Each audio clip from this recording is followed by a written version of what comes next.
I was halfway through cleaning my Remington 870 shotgun in my garage when I heard the loud bang on my front door, followed by aggressive shouting that made my blood run cold.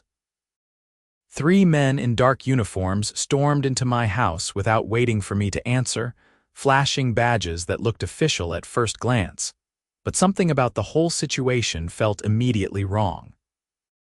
The leader, a stocky guy with a crew cut, announced they were here to confiscate my firearms for violating community standards, and behind them stood Patricia Westbrook, the HOA president of our Oak Ridge Meadows subdivision in Scottsdale, Arizona, with her arms crossed, and that signature smug expression I had come to despise over the past 2 years. "Excuse me, what the hell do you think you're doing in my house?" I stood up, setting down the cleaning cloth carefully. My heart was pounding, but I kept my voice steady. "I didn't give anyone permission to enter, Mr. Davidson. We have authority from the Oak Ridge Meadows Homeowners Association to conduct this search and seizure," the crew cut guy said, pulling out a laminated card that read HOA Compliance Officer with his photo and name, Derek Mills. "Your firearms violate the community standards agreement you signed when you purchased this property." I stared at him like he'd grown a second head. "Community standards. I own these guns legally. I have every permit, every background check. What you're doing right now is breaking and entering." Patricia stepped forward, her blonde hair perfectly styled despite the Arizona heat, wearing her usual pearl necklace and that condescending smile. "Actually, Mr. Davidson, if you had read the updated community guidelines we sent out 3 months ago, you would know that Section 47B clearly states that firearms are no longer permitted within Oak Ridge Meadows properties. We're a family-oriented community, and many residents expressed concerns about safety. You can't just override the Second Amendment with your HOA rules," I shot back, pulling my phone from my pocket. "I'm calling the real police right now." One of the other fake officers, a younger guy with acne scars, stepped toward me. "Sir, I'm going to need you to put that phone down and cooperate with this investigation." "Investigation? You broke into my home." I was already dialing 911, backing toward the wall. The third officer, an older man with gray hair, moved to block my path to the garage where my gun safe was located. These guys weren't cops at all. Real officers would have shown me a warrant, would have identified themselves properly, would have followed actual legal procedures. The 911 operator answered. 911, what's your emergency?" "I have 3 men in fake police uniforms who broke into my home claiming they're with the HOA, trying to confiscate my legal firearms. I need real officers at 4782 Saguaro Ridge Drive in Oak Ridge Meadows immediately." Patricia's face went pale, then flushed red with anger. "How dare you?" "We have every right to enforce our community standards. Derek, proceed with the confiscation." Derek Mills hesitated, glancing at his 2 companions. The 911 operator was asking me questions, confirming my address, telling me officers were on their way. I kept the line open, watching these 3 imposters carefully. None of them were armed, which struck me as odd if they were really trying to pull off some kind of official confiscation. "Ma'am, we might want to reconsider this," Derek said quietly to Patricia, but I could hear every word. "He's called the cops. So what? We have the authority granted by the HOA board. We voted on this unanimously last month." Patricia's voice had that shrill quality it always got when someone challenged her. "Continue with your duties." "Patricia, I don't think you understand what you've done here," I said, keeping my distance from all of them. "You just committed at least 3 felonies. Breaking and entering, attempted theft, impersonating law enforcement officers. Those badges you're wearing, that's a crime in Arizona. They're HOA compliance officers, not police impersonation," Patricia snapped. "There's a difference. Not when you bang on someone's door, force your way in, and flash badges while demanding property," I replied. "That's exactly what impersonation is." The younger guy with acne scars was already edging toward the front door. He clearly wanted out of this situation. The older man looked uncomfortable too, shifting his weight from foot to foot. Derek pulled Patricia aside, speaking in urgent whispers, but she kept shaking her head stubbornly. I could hear sirens in the distance, getting closer. My neighbors were probably watching this whole thing unfold. The Johnsons across the street, retired couple in their 70s. The Martinez family next door with their 3 kids. Everyone would see the police showing up at my house, and everyone would want to know why. "You're all making a huge mistake," Patricia said, her voice getting desperate now. "The HOA has rules, and those rules must be followed. We can't have dangerous weapons in our community." "Think of the children." "My guns are locked in a safe, unloaded, completely legal," I said. "I've never threatened anyone. I go to the range twice a month. I'm a responsible gun owner. You're the one who's dangerous, Patricia. You hired these guys to break into my house." "We didn't break in." "The door was unlocked," Derek protested, which was a lie. "I always locked my doors, especially when I was handling firearms in the garage. I'd heard the lock mechanism snap when they forced it. 2 Scottsdale Police Department cruisers pulled up outside, lights flashing. 4 officers emerged, hands near their service weapons, approaching my house with caution. I called out through the open door, hands visible. "Officers, I'm the homeowner, James Davidson. These 4 people forced entry into my home claiming to be HOA enforcement. I'm unarmed, coming to the door now." I walked slowly to the front entrance, keeping my hands where the officers could see them. The lead officer, a woman in her 40s with sergeant stripes, nodded at me. "Mr. Davidson, step outside please, sir." I complied immediately, moving onto my front porch while 2 officers entered my house. I could hear Patricia's voice rising in pitch as she tried to explain herself. The sergeant asked me to explain what happened, and I walked her through everything from the moment I heard the banging on my door. "Do you have firearms in the residence?" she asked. "Yes, ma'am." "Legally owned, properly registered. I have a gun safe in my garage, everything secured. I was cleaning my shotgun when they burst in, and these people claimed to be law enforcement. They flashed badges that said HOA compliance officer, but they announced they were here to confiscate my property, forced entry without a warrant, and one of them tried to stop me from calling 911. The sergeant's expression hardened. She spoke into her radio, requesting additional backup and a supervisor. Within minutes, Patricia and the 3 fake officers were standing in my front yard, separated and being questioned by different officers. Patricia was still protesting loudly, insisting they had done nothing wrong. A patrol supervisor arrived, a lieutenant with 20 years of experience written in the lines on his face. He listened to my account, then spoke with each of the intruders separately. Derek Mills was cooperative, admitting that Patricia had hired him and his 2 associates from a private security company to enforce HOA compliance. The younger guy confirmed he'd been uncomfortable from the start, but needed the money. The older man claimed he thought it was a legitimate job. Patricia's story kept changing. First, she insisted they had authority, then she claimed I had agreed to the search. Finally, she started threatening lawsuits against everyone, including the police department for harassing her. "Ma'am, you need to stop talking right now," the lieutenant told her firmly. "You're facing serious charges: breaking and entering, criminal trespass, conspiracy to commit theft, and potentially impersonating peace officers depending on what these badges say. I'm the HOA president. I was protecting our community." Patricia's face was bright red now, her carefully applied makeup starting to run with sweat in the Arizona sun. It was nearly 90 degrees out and the afternoon heat was brutal. The lieutenant turned to me. "Mr. Davidson, I need to verify your firearms are legally owned. Do you consent to showing me your documentation and permits?" "Absolutely." I led him to my home office, pulled out my file folder with all my paperwork. Every gun I owned was documented.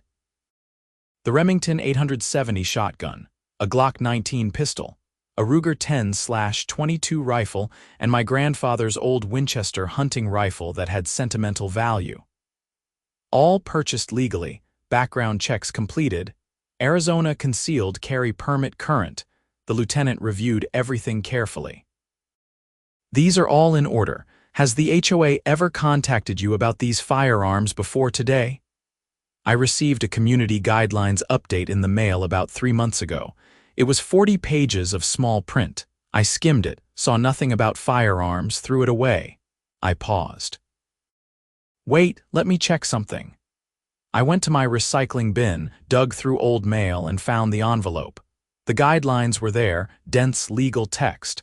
I flipped through pages until I found Section 47B on page 38. It read, "The HOA encourages responsible storage of any potentially hazardous materials, including but not limited to firearms, chemicals, and recreational equipment. Residents are reminded to comply with all local, state, and federal laws regarding such items." That's it, I showed the lieutenant. It doesn't ban firearms at all, it just encourages responsible storage, which I already do. He read it twice, photographed the page with his phone. This doesn't authorize what happened here today, not even close. Outside, more police vehicles had arrived. Detectives were now involved, taking statements from my neighbors. The Johnsons confirmed they'd seen the 3 men in uniforms force my door open.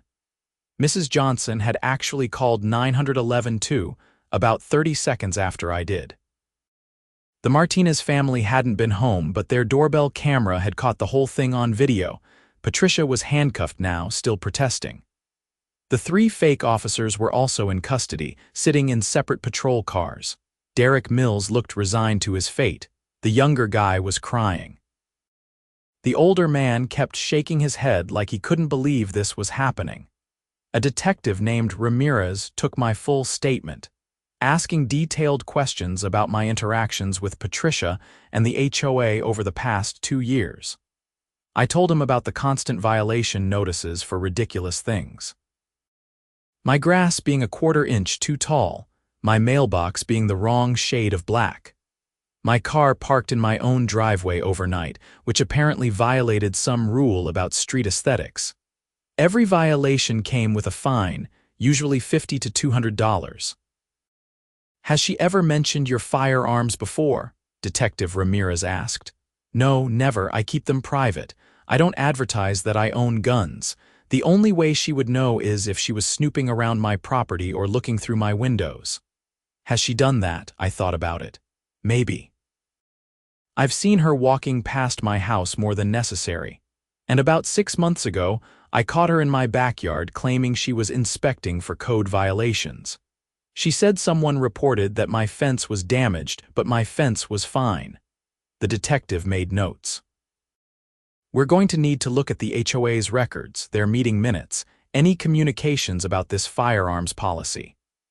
Do you have copies of the violation notices she sent you?" I had dozens of them, filed away in another folder. I brought everything out, spread it across my dining room table. The detective photographed each one. The pattern was clear. Patricia had been harassing me with increasingly petty violations, escalating over time. The most recent one from 2 weeks ago was for having a wreath on my front door that wasn't pre-approved holiday decoration. "This is harassment," Detective Ramirez said. "Clear pattern of behavior, and this home invasion today is the culmination. She probably figured if she could get your guns out of the house, she'd have more leverage over you. But why target me specifically? There have to be other gun owners in the neighborhood. Maybe you're the only one who pushed back against her violations. Maybe she sees you as a threat to her authority," he shrugged. "We'll find out during the investigation." The next few hours were a blur of statements, photographs, evidence collection. The police took the fake badges, photographed the damage to my front door where they'd forced the lock, documented everything. The 3 security guys were transported to jail.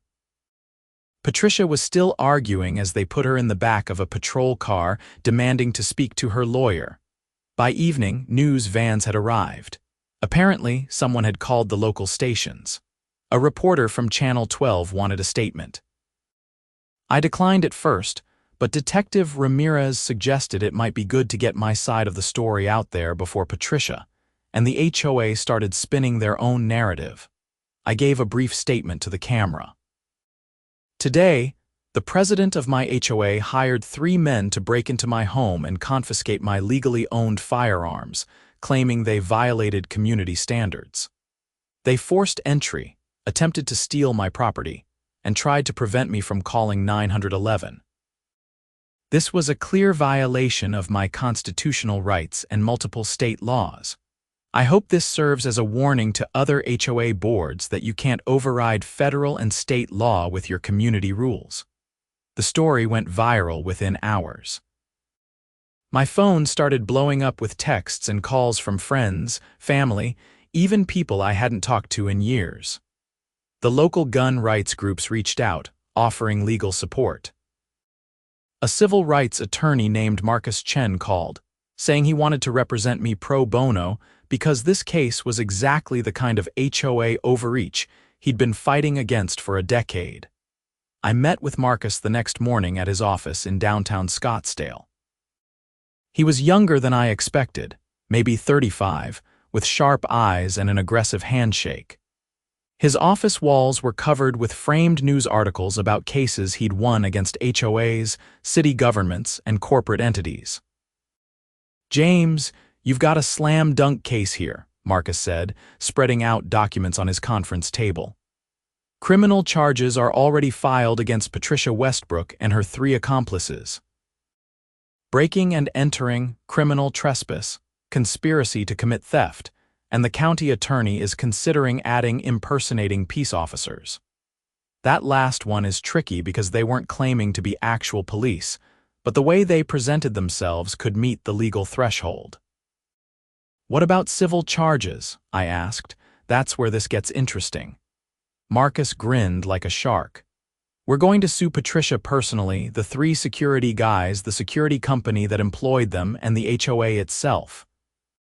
Violation of civil rights, false imprisonment, intentional infliction of emotional distress, trespass, attempted conversion of property.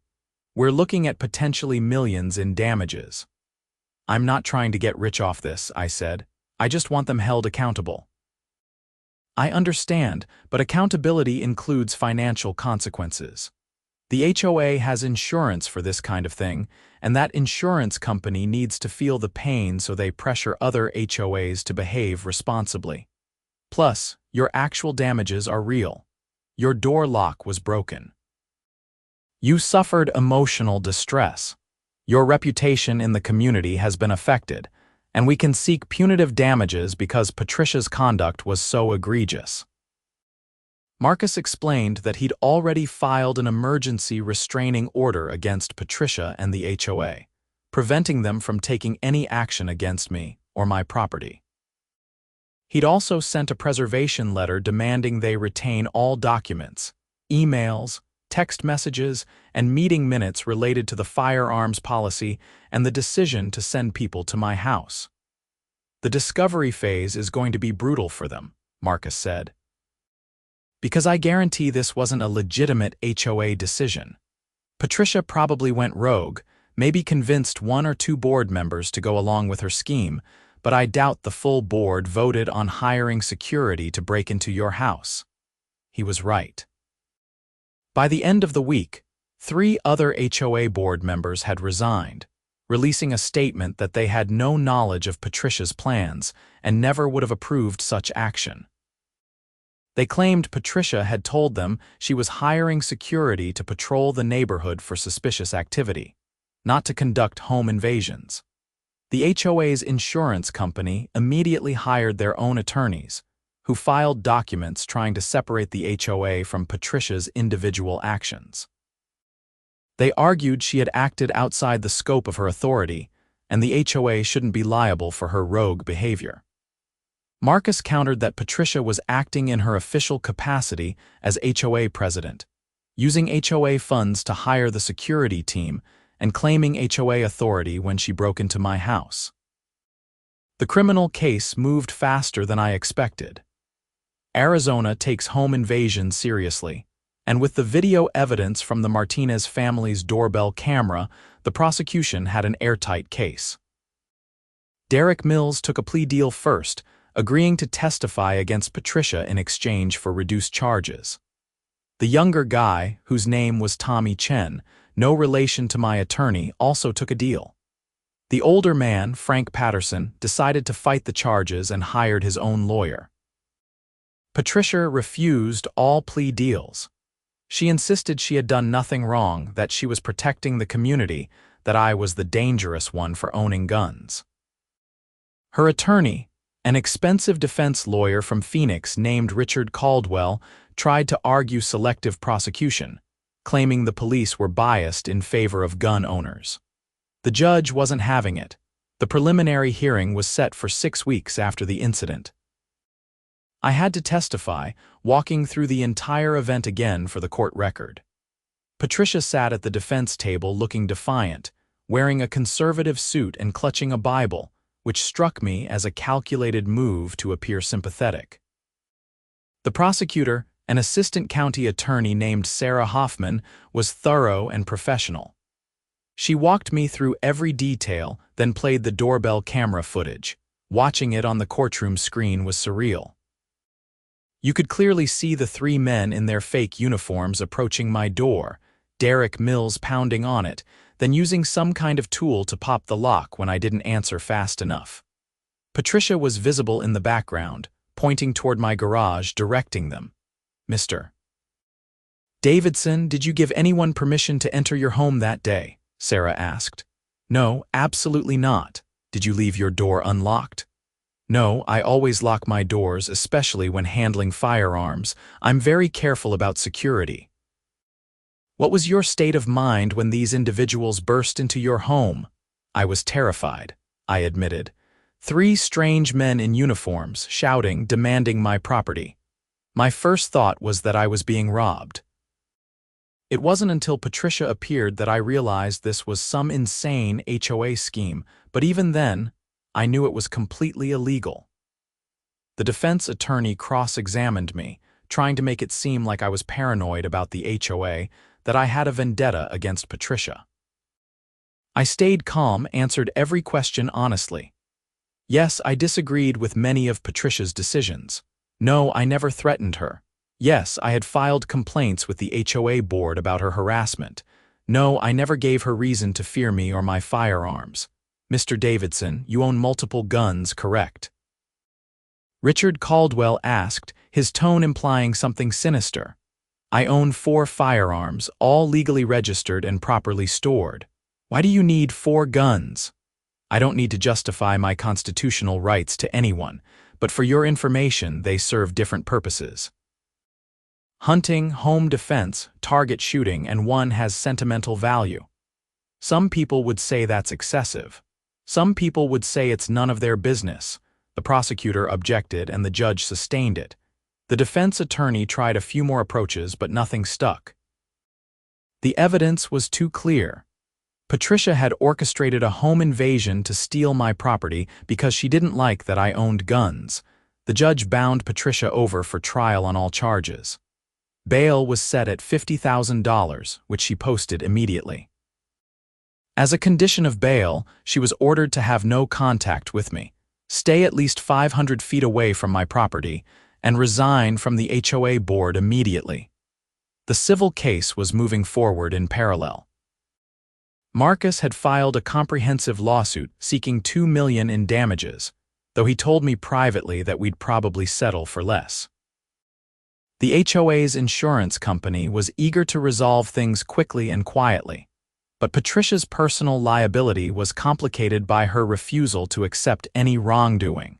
Discovery produced a treasure trove of damaging information. Emails between Patricia and other board members showed she had been fixated on my firearms for months, ever since one of her friends told her she'd seen me leaving for the gun range with a case. Patricia had consulted with the HOA's attorney about whether they could ban guns, and the attorney had explicitly told her they could not override state and federal law.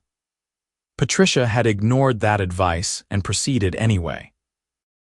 More damning were text messages between Patricia and Derek Mills, showing she had specifically instructed him to dress officially and act with authority when entering my home. She'd told him that homeowners would be intimidated by a show of force and would comply without resistance. She'd even discussed confiscating my guns and storing them at her own house until I agreed to remove them from the community permanently. "This is insane," I told Marcus when he showed me the texts. "She really thought she could just steal my guns and hold them hostage." "She's delusional about her authority," Marcus said. "I've seen it before with HOA presidents. They get drunk on the tiny amount of power they have, start thinking they're running their own little kingdom with their own laws." Most of them don't go this far, but Patricia clearly has some deep-seated issues with firearms and decided to impose her views on everyone else. The community response was divided. About half the residents in Oak Ridge Meadows were appalled by Patricia's actions and supportive of me. They started a petition to dissolve the current HOA structure and create new bylaws with better oversight. The other half, mostly Patricia's friends and allies, claimed I was a troublemaker who had provoked the situation by refusing to comply with reasonable community standards. There was a community meeting scheduled for 2 months after the incident. I attended with Marcus, figuring I should face my neighbors and address the situation directly. The meeting was held at the community center, a small building near the neighborhood entrance.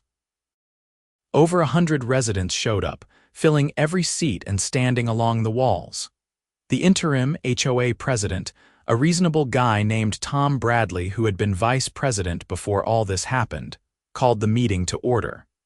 He addressed the situation directly. "We're here to discuss the events of April 15th and the future direction of our HOA. I want to start by saying that what happened to James Davidson was absolutely unacceptable and does not represent the values of this community. The board has fully cooperated with law enforcement and will continue to do so." People applauded. Some didn't. A woman in her 60s stood up, one of Patricia's friends named Linda something. "I think we're all overreacting. Patricia was trying to keep us safe. We don't need guns in our neighborhood. My grandchildren play here." "Ma'am, with all due respect, legal gun ownership is protected by the Constitution," Tom replied. "The HOA has no authority to ban firearms, and even if we wanted to, we couldn't legally enforce such a ban." What Patricia did was a crime, period. Another resident stood, a younger man I recognized from the annual block parties. "I'm a gun owner too. I've got a rifle for hunting and a pistol for home defense. Are you telling me the HOA was planning to come after all of us?" "We don't know what Patricia's full plans were," Tom admitted. "We're still reviewing her communications and actions. What we do know is that this was not an authorized HOA activity, and the board will be implementing new policies to prevent any single officer from taking such extreme action in the future." I raised my hand, and Tom recognized me. I stood, feeling every eye in the room turn toward me. "I want to address something directly. I'm not anti-HOA. I understand the purpose of community standards, maintaining property values, keeping the neighborhood nice. But there has to be a line between reasonable rules and tyranny. Patricia crossed that line not just with me, but with many of you. How many people here have received ridiculous violation notices for minor issues? About 30 hands went up. How many of you have been fined unfairly? More hands. Patricia abused her authority long before she broke into my house. This was just the most extreme example. We need accountability, oversight, and common sense. I'm not trying to destroy the HOA. I just want to make sure nothing like this ever happens again to anyone. The room erupted in discussion. People started sharing their own stories of HOA harassment. The Johnsons talked about being fined for their American flag being too large. The Martinez family described being cited for their children's toys being visible in the yard. A single mother named Rachel explained how Patricia had threatened to foreclose on her home over unpaid violations that totaled $3,000, most of which were for things like her car being parked in the driveway instead of the garage. Tom let people vent for a while, then regained control of the meeting. Clearly, we have systemic issues to address. The board is proposing several reforms. First, all violation notices must be approved by at least 2 board members before being sent. Second, residents have the right to appeal any violation to the full board before fines are imposed. Third, we're hiring a professional management company to handle day-to-day operations instead of relying solely on volunteer board members. And fourth, we're updating our bylaws to clearly define the limits of HOA authority. These seemed like reasonable steps. Most residents supported the reforms. The meeting lasted 3 hours, ending with a vote to approve the new policies unanimously, minus the handful of Patricia's allies who abstained. As I was leaving, several neighbors approached to shake my hand or thank me for standing up to Patricia. Mrs. Johnson hugged me and said I'd done a brave thing. Mr. Martinez offered to help with anything I needed, saying his doorbell camera footage had been his way of contributing to justice. The criminal trial was scheduled for 4 months after the incident. Patricia's attorney tried multiple times to get the charges dismissed or reduced, but the evidence was overwhelming. Derek Mills' testimony was devastating.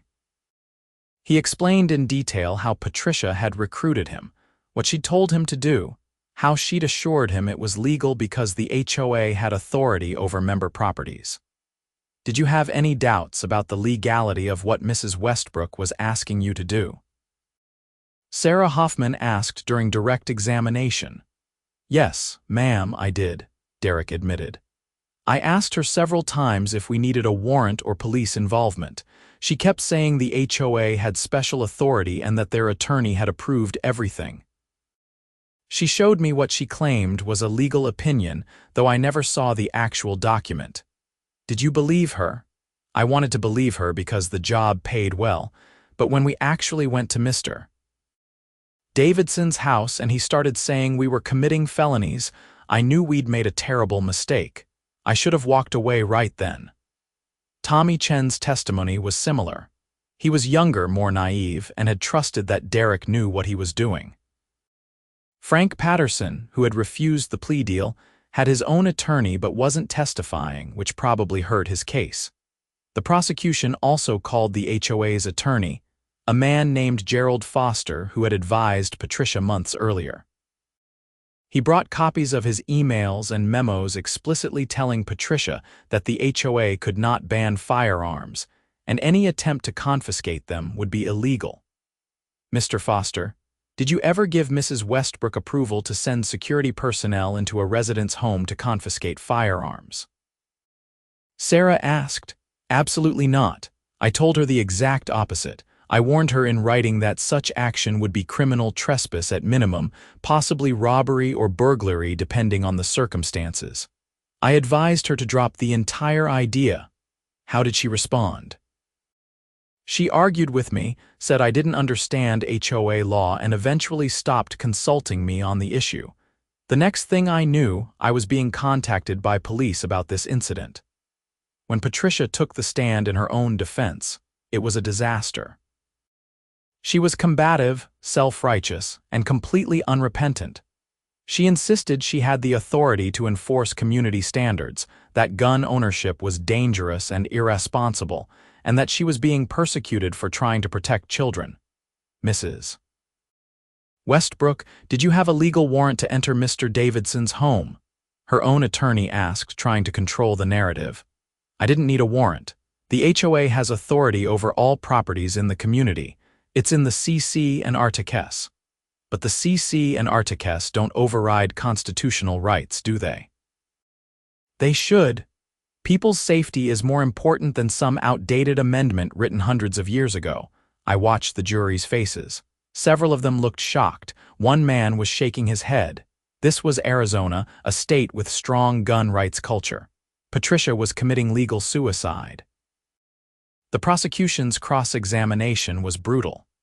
Sarah Hoffman walked Patricia through every illegal action, every ignored legal warning, every lie she'd told to Derek Mills and his team. Mrs. Westbrook, you knew what you were doing was illegal, didn't you? I knew it was controversial but not illegal. Your own attorney told you it was illegal. I have his emails right here. He was being overly cautious. So you ignored your attorney's legal advice and proceeded to break into Mr. Davidson's home anyway. I was protecting my community. By committing multiple felonies. I didn't commit any crimes. I have authority as HOA president. No, ma'am, you don't. No HOA president has the authority to break into homes and steal property. That's what you did, isn't it? You broke into Mr.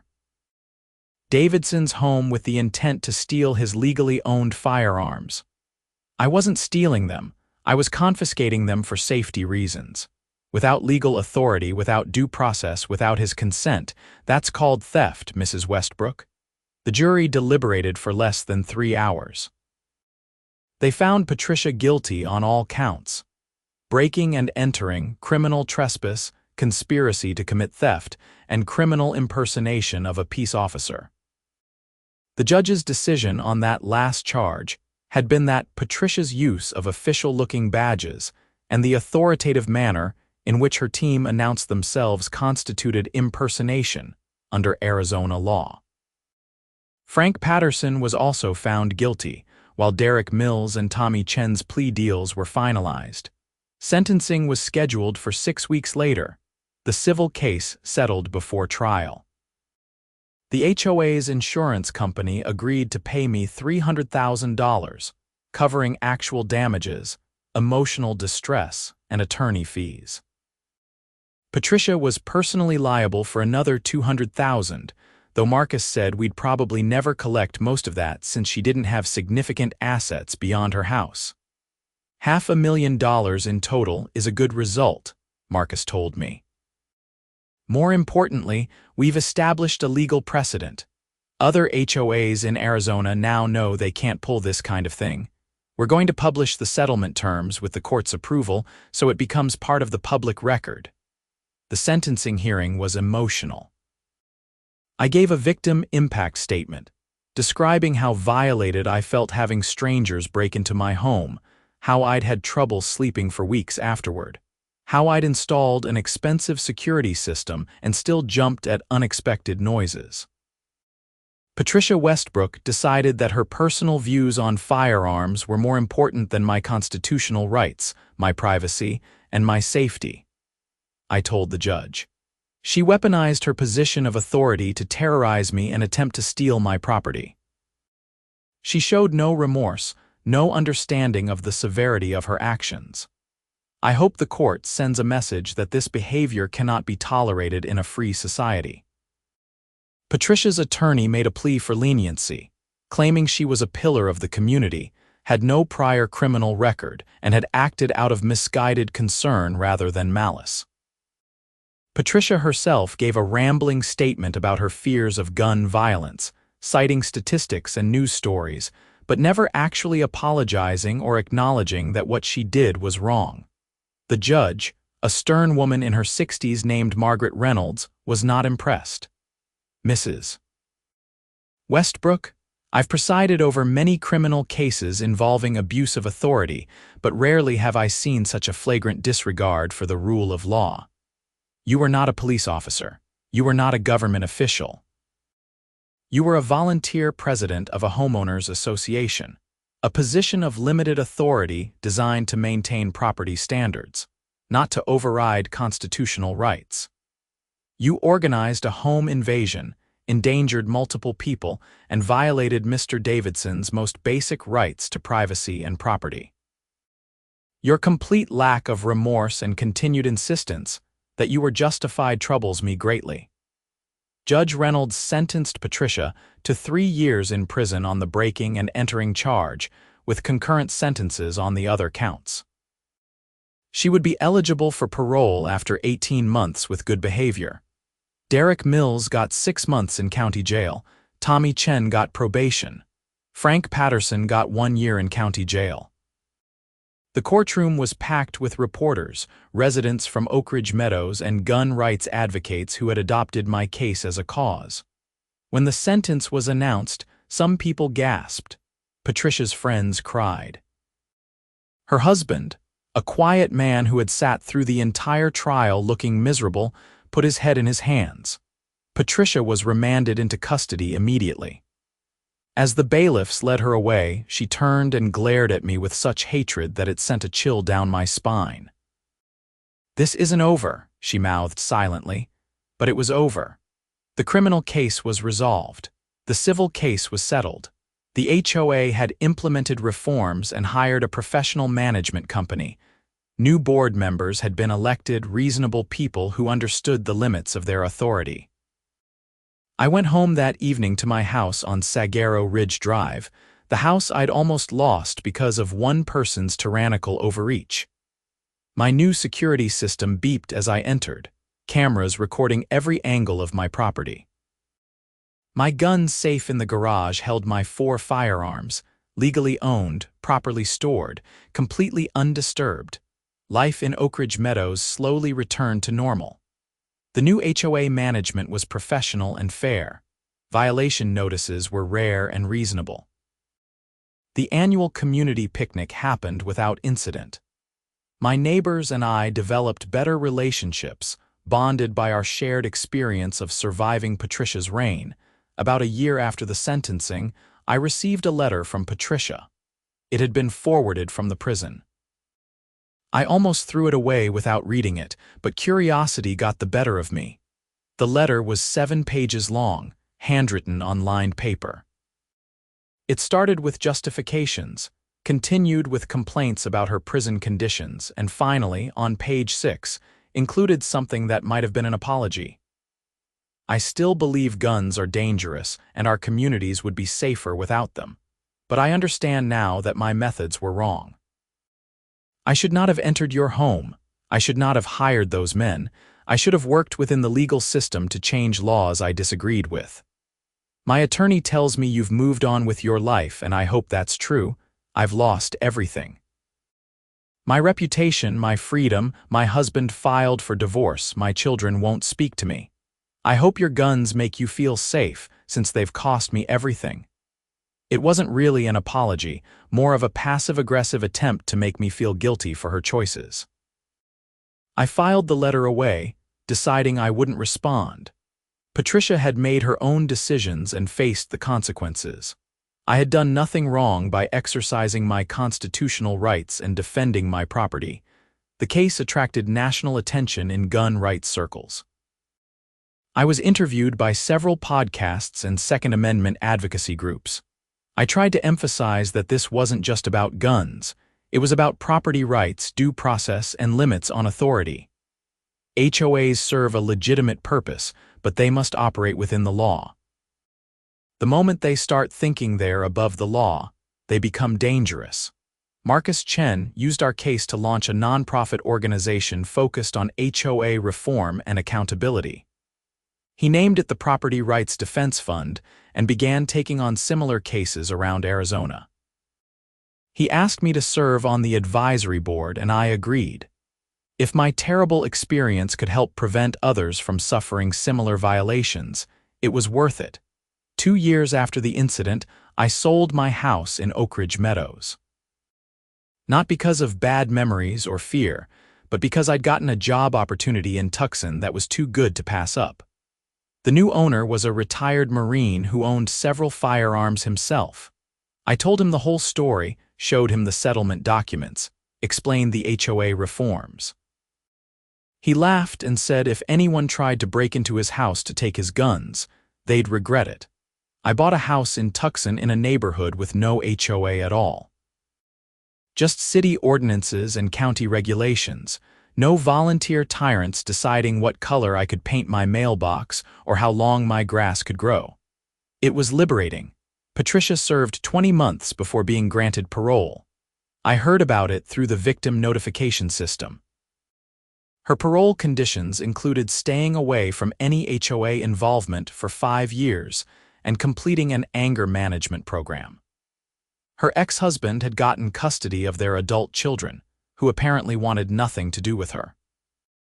Derek Mills completed his sentence and went back to regular security work, avoiding anything related to HOAs.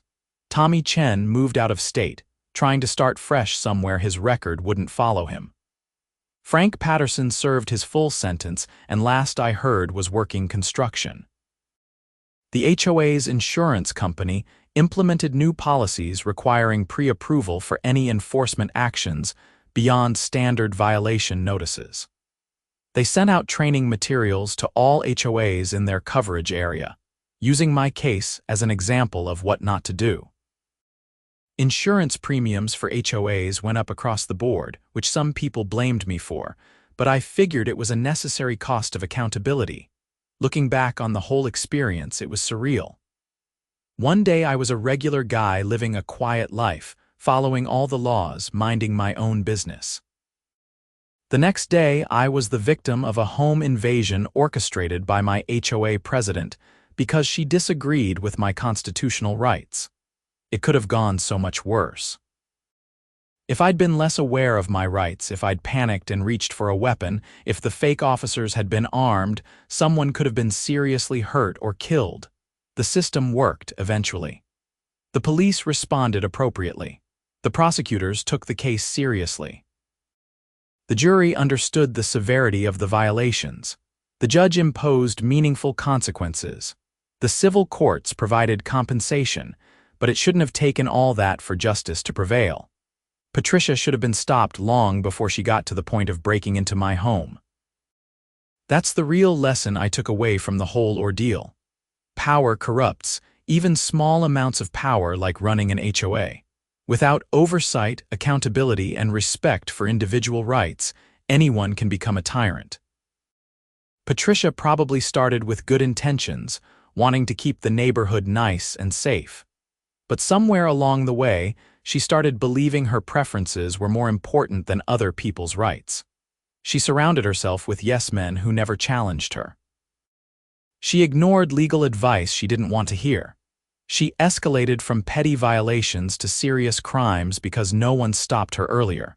The reforms in Oak Ridge Meadows were important, but they were reactive, not proactive. How many other HOAs out there have Patricia-like presidents who just haven't crossed the line into obvious criminality yet? How many homeowners are being harassed with ridiculous violations, but don't fight back because they don't want the hassle? How many constitutional rights are being trampled by volunteer bureaucrats who think their little fiefdom is exempt from the law? I've become an advocate for HOA reform, not HOA elimination. Well-run HOAs provide value. They maintain common areas, enforce reasonable standards that protect property values, and create community cohesion. But they need clear limits, professional management, and legal accountability. No HOA board member should have unilateral authority to do anything significant. Every major decision should require multiple approvals, documented justification, and legal review. Most importantly, homeowners need to know their rights and be willing to stand up for them. I was lucky. I knew that what Patricia was doing was illegal. I called 911 immediately. I documented everything. I hired a good attorney. I fought back. Not everyone has the knowledge, resources, or confidence to do that. Many people would have been intimidated by the fake badges and official-sounding declarations. Many people would have let those men take their property, thinking they had no choice. Education is key. Homeowners should read their CC and Articus carefully before buying into an HOA community. They should attend board meetings. They should vote in HOA elections. They should speak up when they see board members overstepping. They should document violations of their rights. And they should never be afraid to call real police when someone commits a crime, even if that person claims HOA authority. My story went from a normal Saturday afternoon cleaning my shotgun to becoming a national news story about HOA overreach and gun rights. It was scary, stressful, expensive, and time-consuming. But in the end, justice was served. Patricia went to prison. I received compensation. The HOA implemented reforms. And thousands of people learned about the limits of HOA authority. Would I do anything differently if I could go back? Maybe I would have confronted Patricia earlier about her harassment, tried to resolve things before they escalated. Maybe I would have documented her violations more carefully from the beginning. Maybe I would have attended more HOA meetings and tried to vote her out before she got to the point of criminal behavior. But honestly, I don't think any of that would have stopped her. People like Patricia are convinced they're right, that their cause justifies their methods, that rules don't apply to them because they're special. She probably would have found some way to target me or someone else eventually. The home invasion was just the most extreme manifestation of a mindset that had been building for years. 3 years after the incident, I was contacted by a documentary filmmaker who wanted to do a piece on HOA abuses. I agreed to participate, hoping the story might prevent similar situations elsewhere. The documentary, titled Homeowners Associations, Power, Property, and Rights, featured several cases including mine. It won some awards at film festivals and was picked up by a streaming service. I watched it with mixed feelings. Seeing the doorbell camera footage again was difficult. Hearing Patricia's interview from prison, where she still justified her actions while claiming victimhood, was infuriating. But the documentary also featured interviews with legal experts, HOA reform advocates, and other victims of HOA overreach. It presented a balanced picture of the good and bad of HOAs, ultimately calling for better regulation and oversight. The attention from the documentary led to some legislative action. Arizona state representatives introduced a bill called the Homeowner Rights Protection Act, which would establish clearer limits on HOA authority, require professional management for HOAs above a certain size, and create an appeals process for homeowners facing violations. The bill had bipartisan support, which was rare in the current political climate. I testified before the state legislature committee considering the bill. I told my story once again, emphasizing that this wasn't about partisan politics or culture wars. This was about property rights, due process, and preventing abuses of power.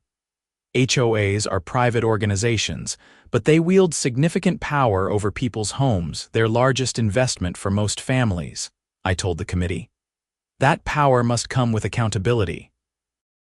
My case was extreme, but everyday homeowners across Arizona face unfair violations, arbitrary enforcement, and boards that act like dictators. This bill won't eliminate all problems, but it will create structures that make abuses less likely and give homeowners recourse when abuses occur. The bill passed committee and eventually became law, signed by the governor with bipartisan support.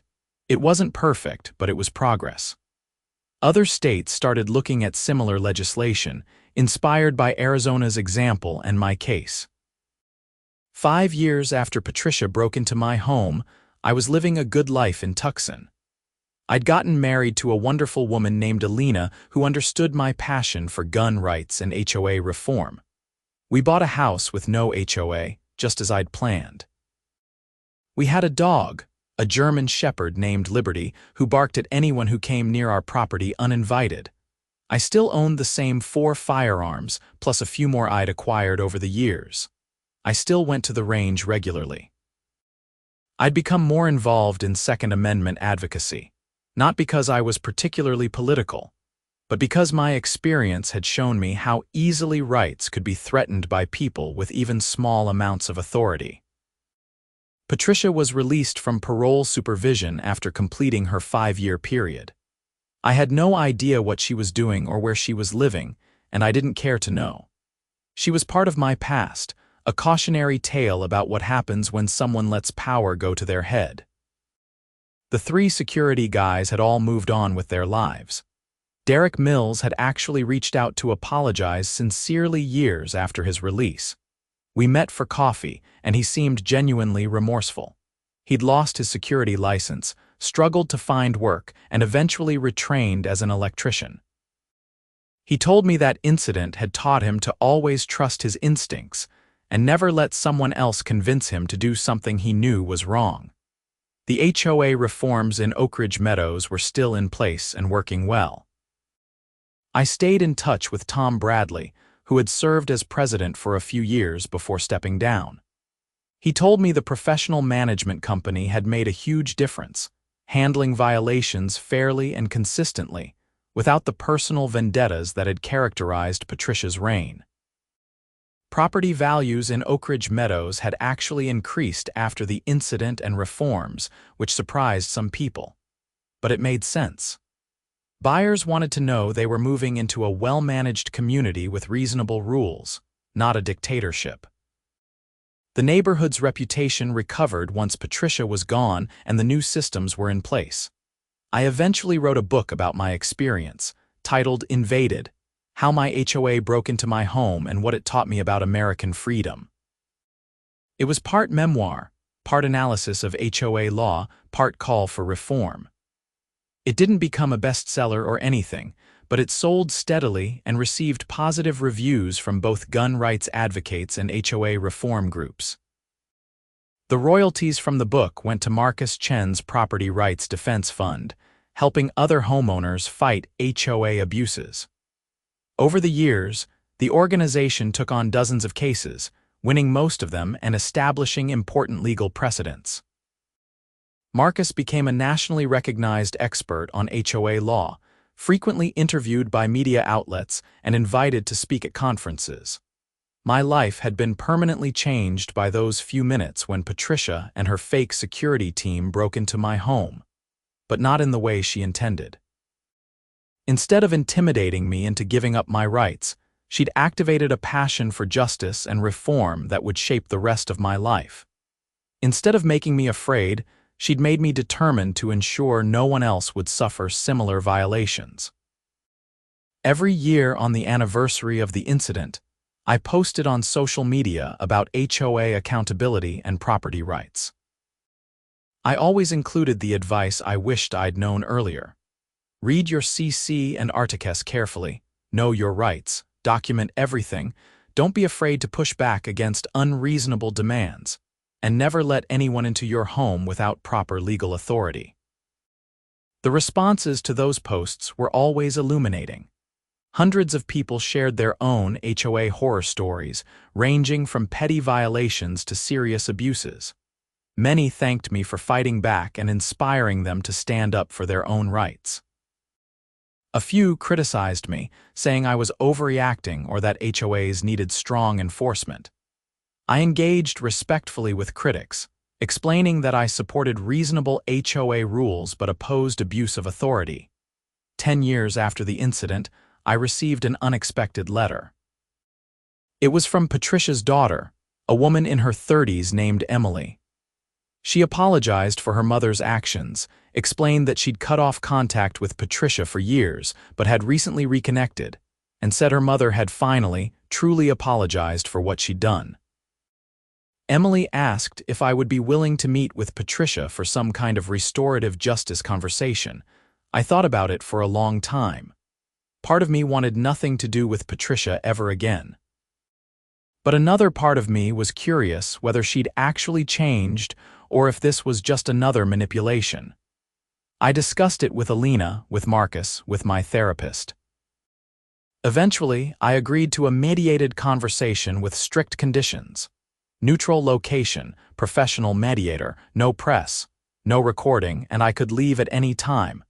The meeting took place in a conference room at a mediation center in Phoenix. Patricia looked older, worn down by her years in prison and the aftermath. She was quieter, less confrontational, almost fragile. The mediator established ground rules and Patricia spoke first. "James, I owe you an apology that I should have given you 10 years ago," she began, her voice shaking slightly. "What I did was wrong. It was illegal, immoral, and inexcusable.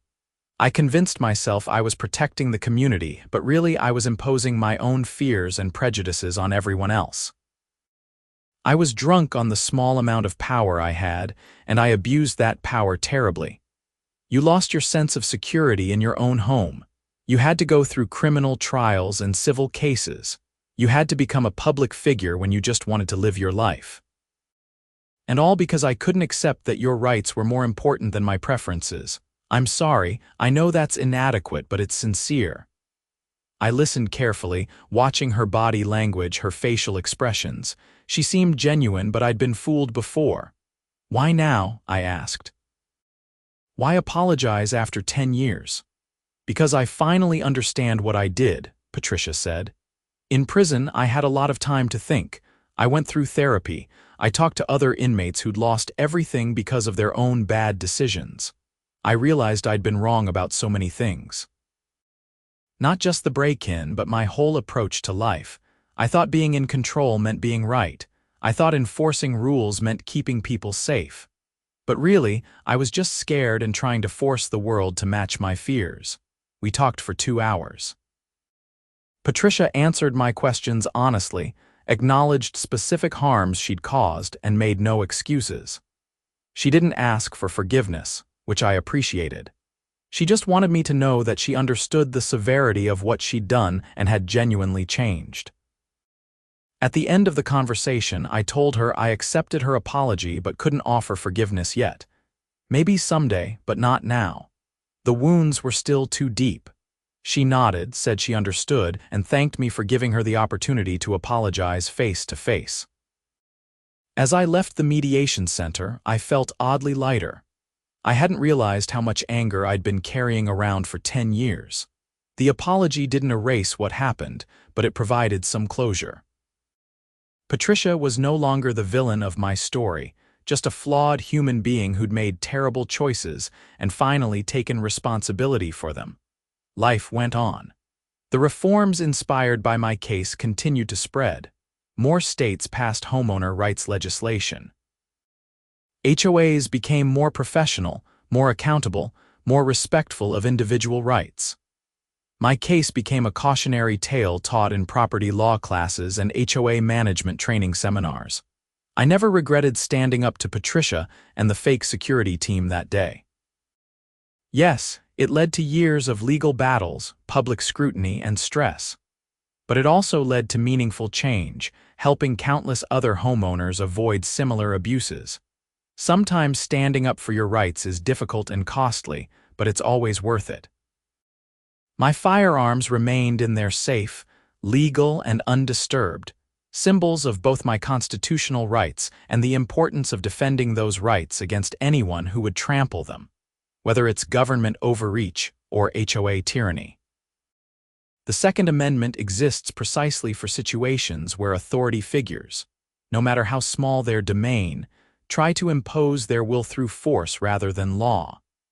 And every time I looked at that gun safe in my garage, I remembered the day Patricia Westbrook learned that lesson the hard way.